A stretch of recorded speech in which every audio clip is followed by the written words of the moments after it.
महाराज, जलालुद्दीन के बारे में हमें खास जानकारी मिली है। कैसी जानकारी? वो बहरूपिया बनने की कला में माहिर है और उसके पीछे उसका खास मकसद भी। कैसा मकसद?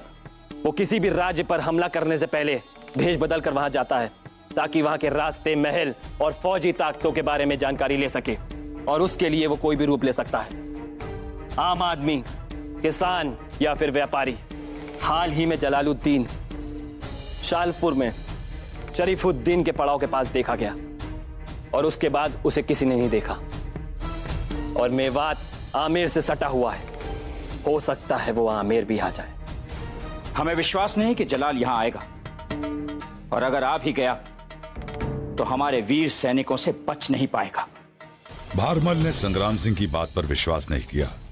उसे लगता था कि जलाल आमेर आने की गलती नहीं करेगा, पर यह सोचना भारमल की गलती थी, क्योंकि जलाल सच में उस वक्त आमेर में दाखिल हो चुका था।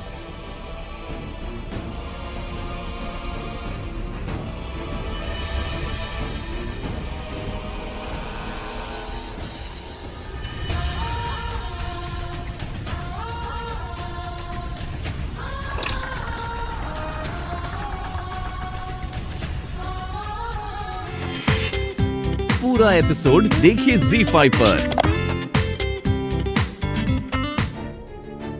तुम्हारे शहंशाह की तलवार में इतनी हिम्मत नहीं जो राजपूती किले के पत्थरों को तोड़ सके।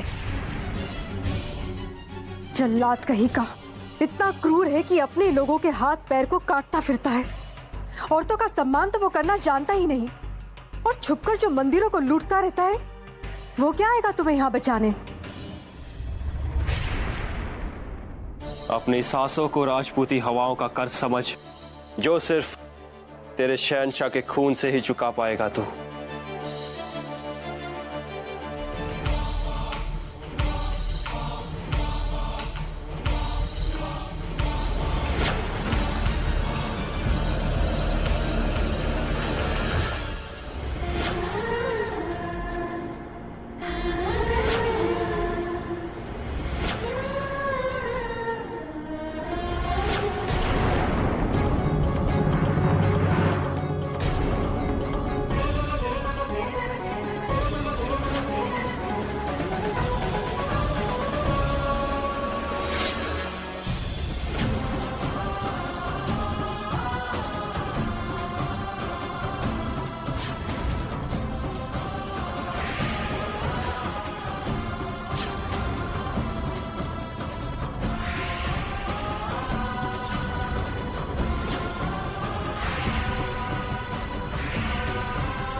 तुम वहां उस दिन बावली के पास क्या कर रहे थे?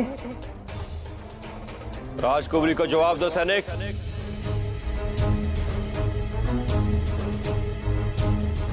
मन को नहीं बेरा था कि वहां जाने की अनुमति ना है, क्योंकि हमारे यहाँ तो कोई भी आ जा सके है बिना किसी रोक टोक के।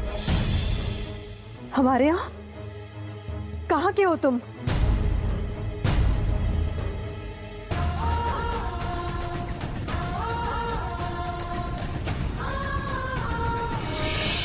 उमरकोट।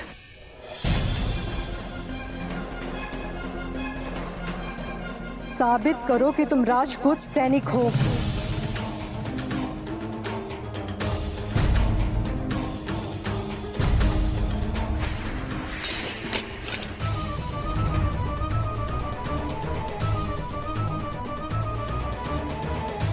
राजपूत सैनिक होने का सबूत दीजिए।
ये आवाज तो शगुनी बाई की है ना?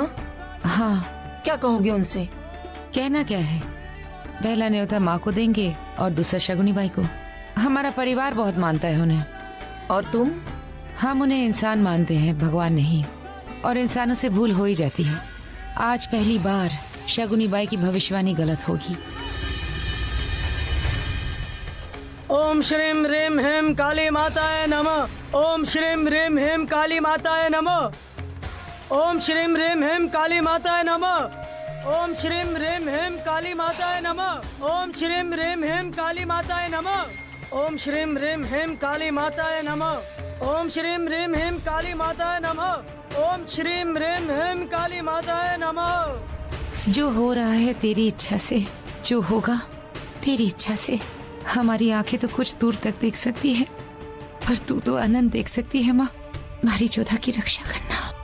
ओम श्रीम ह्रीम ह्रीम काली माताय नमः। ओम शगुनी बाई, वहां देखिए, ये न्योता माँ के लिए और आपको भी न्योता है। राजकुमारी जोधा का ब्याह है राजा सूर्यभान सिंह के साथ। पत्रिका पर टेढ़ी मेढ़ी रेखाएं खींचने से भाग्य नहीं बदलता मैनावती। राजा सूर्यभान सिंह को चुनकर जोधा ने अपना भविष्य बदल लिया है। आप भी उन्हें अपना आशीर्वाद दे ही दीजिए। कुछ लोग ऐसे होते हैं मैनावती, जिनको भविष्य स्वयं चुनता है। मेरा आशीर्वाद है कि राजकुमारी जोधा न केवल राजपुताना का भाग्य बदलेगी, बल्कि धर्म की नई परिभाषाएं बदलेगी। इतिहास के पन्नों से हमेशा खून की बदबू आती है, पर तेरी बेटी प्यार की खुशबू फैलाएगी, जिस पर इतिहास स्वयं अभिमान करेगा। तेरी बेटी जोधा ऐसी महारानी बनेगी। जो जोधा का हाथ थामेगा ना, वो इस युग का सबसे बड़ा राजा कहलाएगा। राजकुमारी जोधा इस युग का भीषण संहार देखेगी। राजकुमारी जोधा को लोग न सिर्फ युद्ध के लिए बल्कि प्रेम के लिए भी याद करेंगे। अरे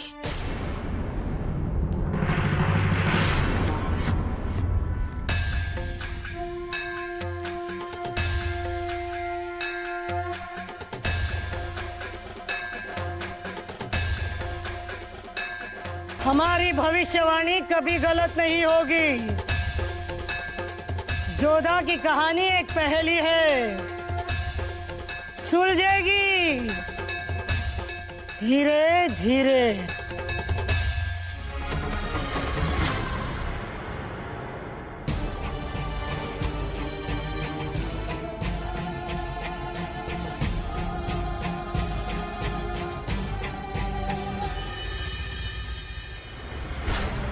अगली मुलाकात जंग में होगी। जलालुद्दीन मोहम्मद। जलाल? इसका मतलब वो जलाल है जिसे गणगौर की पूजा के दिन हमने बावड़ी के पास देखा था।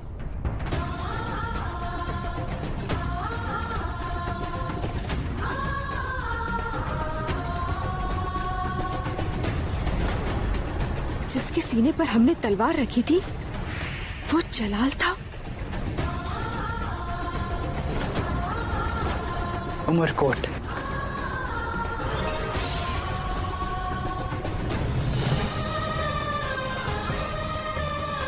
देवी माँ की कृपा है। आप ठीक हैं कुबरीसा? अच्छा हुआ वो कैदी को ले गया। तुम कहना क्या चाहती हो?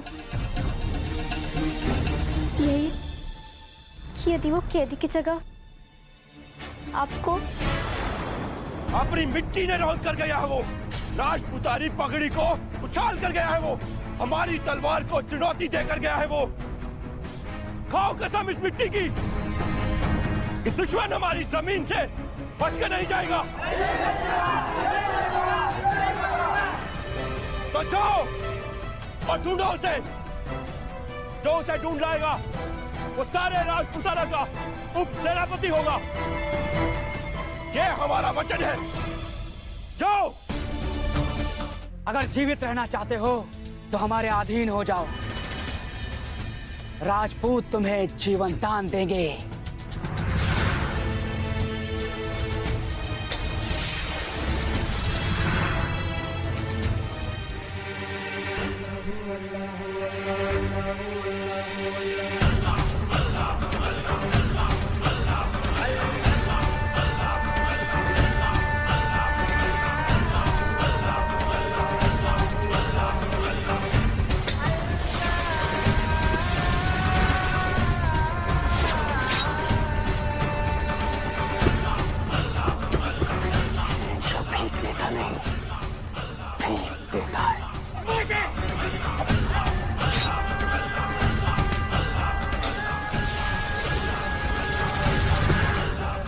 तुम्हारी शहंशाह की तलवार में इतनी हिम्मत नहीं जो राजपूती किले के पत्थरों को तोड़ सके।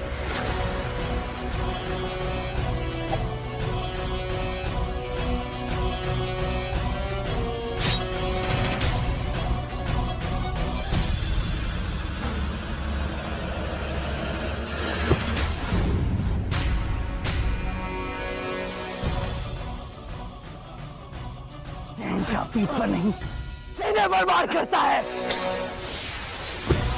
जल्लाद कहीं का इतना क्रूर है कि अपने लोगों के हाथ पैर को काटता फिरता है। औरतों का सम्मान तो वो करना जानता ही नहीं। इस जल्लाद की सूरत देखी, अब सीरत भी देखो।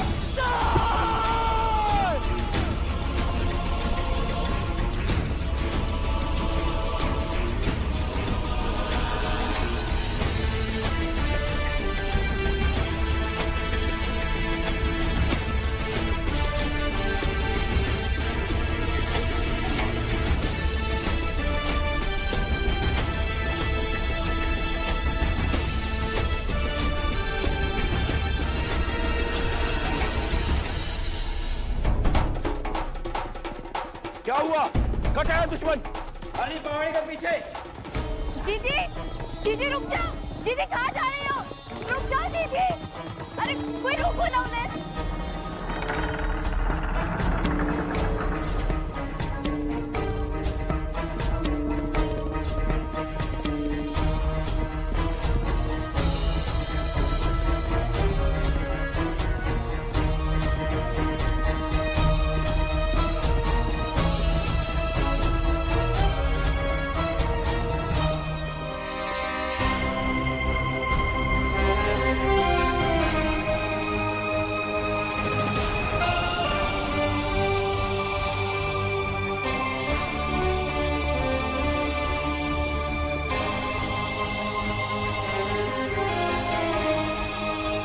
इन सारी लाशों का जवाब देना होगा तुझे। राजपूतों की खून की हर बूंद का हिसाब देना होगा तुझे। जिस दिन मुझसे सामना होगा तेरा, तो इस दुनिया में नहीं होगा जलाल।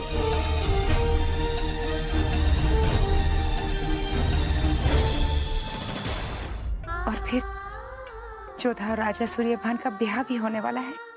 युद्ध से सीमाएं बदलती हैं, मन भी और रिश्ते भी। ये रिश्ता नहीं बदलेगा। जिस तरह युद्ध अटल है, उसी तरह राजा सूर्यभान और जोधा का रिश्ता भी। तथास्तु। जोधा कहाँ है? हम अभी देखते हैं।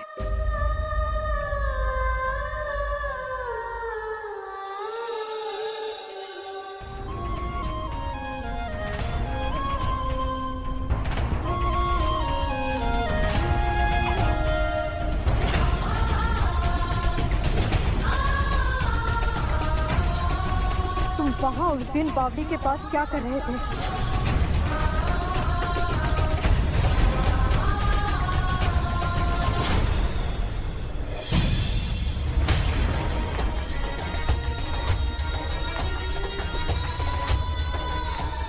किसी इसी मिट्टी के बने हैं, इसी मिट्टी की कसम, वो जो कोई भी है देवी माँ, उसने आपके गहने उतारे, हम उसका सर उतार कर ले आएंगे।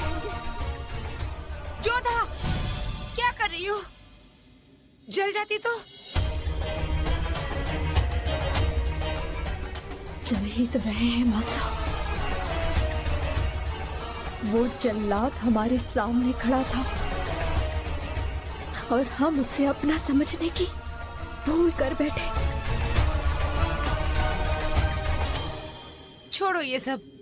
तुम्हारी दादी साहब कब से तुम्हें बुला रही है। चलो, कब तक तुम यूं ही अकेली?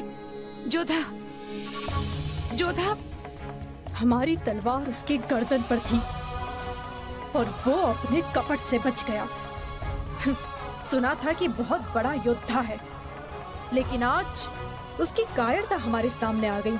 इसलिए तो राजपूतों के भेष में पिछले 3 दिनों से हमारे पीठ पीछे वार करने की योजना बना रहा था। 3 दिनों से? हाँ मासा, पता नहीं किस इरादे से आया था, पर अपने कदम रखकर हमारी चौखट को मैली कर गया, गणगौर के बड़े दिनों को अशुभ कर गया।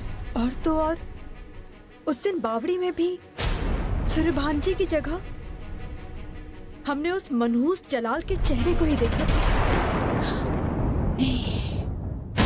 शगुनी की कहनी गलत हुई ना मैनावती। दुनिया में शगुनी ही नहीं दिखेगी। जोधा मुगलों के घर जाएगी।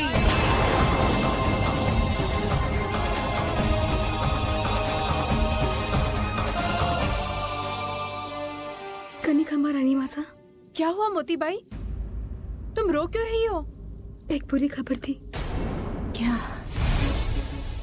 जी, राजा सूर्यभान ने जोधा से विवाह करने से मना कर दिया।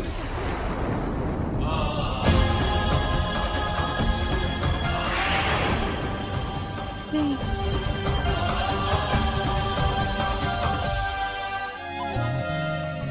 लेकिन अगर हम उसे ले आते तो उसे नायाब बना देते। अहमियत बढ़ जाती है उसकी। तुम्हें तो हम ले आए हैं, लेकिन अब तुम देखना, वो खुद ब खुद चलकर हमारे पास आएंगी, हमारे आगोश में।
मजहब और मोहब्बत ये अल्लाह की देन है, और ये अल्लाह की देन किसके दामन में गिरेगी कोई नहीं जानता, सिर्फ अल्लाह जानता है। पर एक दिन जरूर आएगा कि तुम्हारा बेटा समझेगा कि अल्लाह ने हमें यहाँ मोहब्बत के लिए भेजा है, नफरत के लिए नहीं बेटी। तो क्या जलाल इतना बदलेगा? न सिर्फ जलाल बदलेगा, वो और लोगों की सोच बदलेगा, हिंदुस्तान की तारीख बदलेगा, जीने का फलसफा बदलेगा, समझेगा उस ताकत को जो एक शहंशाह की ताकत से बड़ी होती है, समझेगा मोहब्बत की ताकत को बेटी। पर मोहब्बत तो बांटने का नाम है सूफी साहब, और जलाल ने तो सिर्फ फतेह करना सीखा है। आएगा वो वक्त, बहुत जल्द आएगा, जब हमारे हिंदुस्तान को, मजहब को, हर इंसान को जलालुद्दीन के नाम पर फख्र होगा। कभी कभी इंसान को ऊपर उठने के लिए नीचे गिरना पड़ता है। शायद वही वक्त तुम्हारे बेटे का चल रहा है, लेकिन तुम देखना एक दिन आएगा कि वो फिर के उठेगा। इतना उठेगा जब तक सूरज चांद रहेगा, जलालुद्दीन का नाम रहेगा। आमीन। आमीन।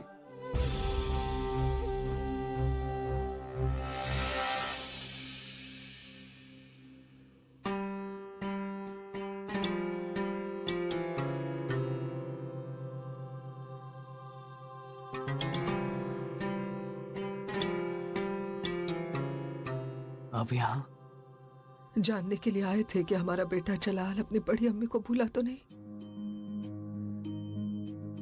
आप जानते हैं हम आपको कभी भूल नहीं सकते। ताज तो शहंशाह के सर का मोहताज होता है जलाल। ताज पहनकर अपनी बड़ी अम्मी से मिलना हमें मंजूर नहीं। हमारी बड़ी अम्मी का दर्जा इन सब से कहीं ऊपर है। वाकई इसीलिए हमारे बेटे की सलामती की खबर हम तक नहीं पहुंची। इसीलिए ना कि हमें एक महज दाई माँ है। तो क्या हुआ कि हमने अपना दूध पिलाया, आपको पाल पोस कर बड़ा किया है, माँ का प्यार देने की कोशिश की। आपकी जिंदगी में हमारी कोई अहमियत ही नहीं। हाँ? आप जानते हैं कि हम मजबूर थे। जानते हैं आपकी हम सियासती बातों में उलझे थे।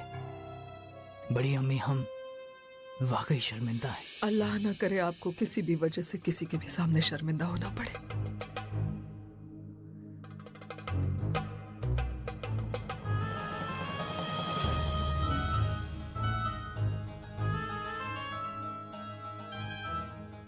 चौदह साल के थे जलाल आप जब पहली बार ऐसी ही एक जख्म पर हमने मरहम लगाया था।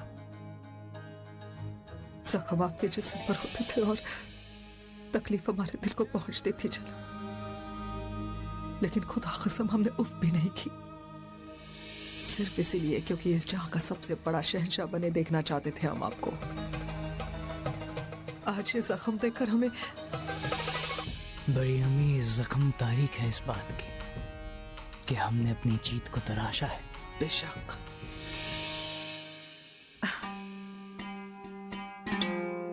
जलाल इस बार हमसे थोड़ी तकलीफ होगी।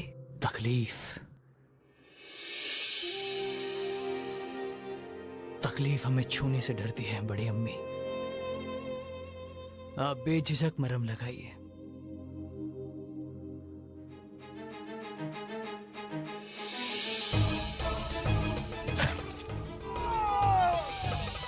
जहीर के साथ जो बहराम खान ने किया है उसकी मालूमात हमें जल्द से जल्द जलाल तक पहुंचानी होगी, लेकिन कैसे?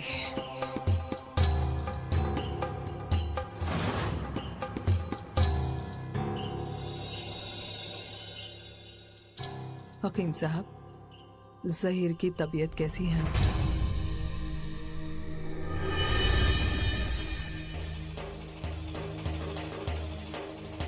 क्या हुआ जहीर को? बड़ी अम्मी क्या हुआ जहीर को? जलाल बताइए हमें। आप खुद चलकर देखें तो बेहतर होगा जलाल।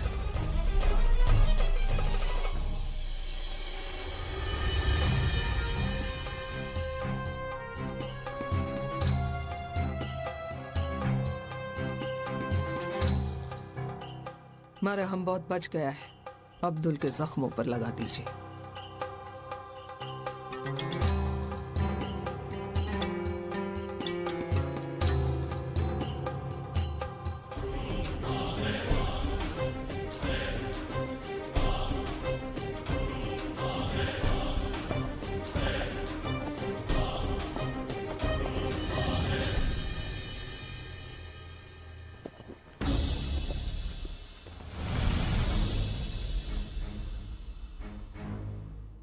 कहाँ थे आप जलाल? मुगलिया सल्तनत के सरताज का 3 दिन के लिए लापता हो जाना बहुत बड़ी बात है, समझते हैं ना आप? आपकी हिफाजत करना हमारी जिम्मेदारी है। हमें इत्तला किए बगैर अकेले आपका यूं निकल जाना अपने आप को खतरे में डालना था। खुदा न खास्ता आपको कहीं कुछ हो जाता तो?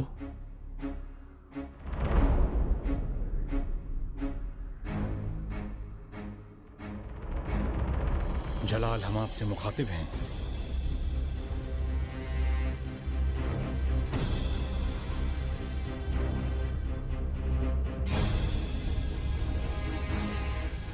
हमने वालिद की जगह दी है आपको। आज तक कभी भी आपके किसी भी फैसले पर एतराज नहीं जताया। एक औलाद की तरह कभी आपसे सवाल पूछने की गुस्ताखी नहीं की। मगर आज हम आपसे एक सवाल पूछेंगे वजीर आला, कि आपने ज़हीर की आंखें क्यों छीन ली? वो उसकी गलती की सजा कौन सी थी। गलती? हमने उसे आपकी हिफाजत के लिए रखा था। आप उसकी नजर के आगे से चले गए और वो नावाकिफ रहा, तो हमने उससे उसकी वो नजर छीन ली। मुगलिया सल्तनत को ऐसे दरबान की जरूरत नहीं जो इतना बेखबर हो। वो हमारा सबसे वफादार है, ये बात जानते हैं आप। हमने उसे गुमराह किया था और उसने हमारे हुक्म की नाफरमानी नहीं की। आपको इंतजार करना चाहिए था। ये गलत किया आपने। अगर आपको लगता है कि हमने जो किया वो गलत था, तो ये लीजिए शमशीर।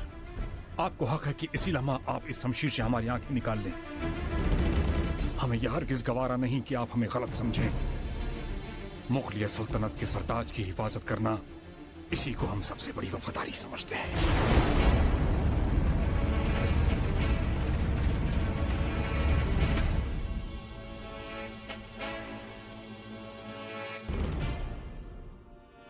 एक औलाद कभी अपने वालिद को सजा नहीं दे सकती है,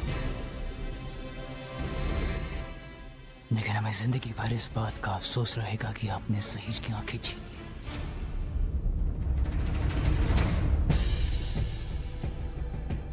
आए तो थे शहनशाह से मिलने, और यहाँ आकर देखा कि शहनशाह के वफादारों के साथ आप इतनी बेरहमी से पेश आ रहे हैं। बेहतर यही होगा कि आप सियासी मसलों से दूर रहें।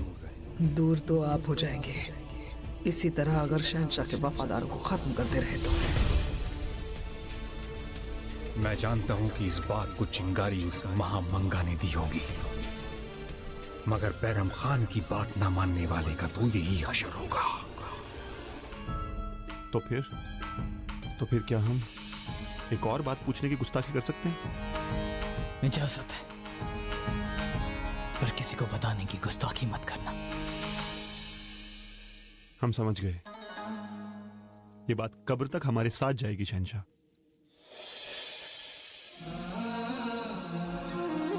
आमिर और उसकी राजकुमारी जोधा वाकई काबिल तारीफ है।